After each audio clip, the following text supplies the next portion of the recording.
before you choose a short moral story. Mia and her younger brother, Ryan, went to a beautiful park filled with colorful flowers, birds, and a sparkling pond. While walking, Mia saw a tree with shiny red berries. They looked delicious. Ryan reached out to grab some, but an old gardener nearby stopped him.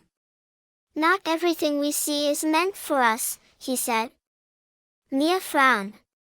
"But they look so good." The gardener smiled and picked a berry. "These may look tasty, but they are poisonous. If you eat them, you'll fall sick."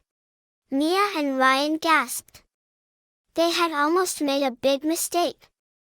The gardener continued, "In life, many things may seem good from the outside, but they may not be right for us.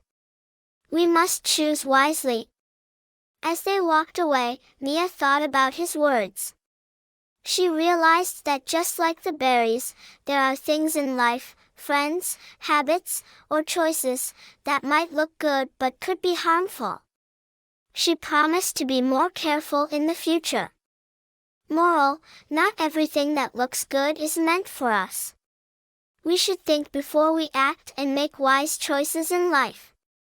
Thank you for watching.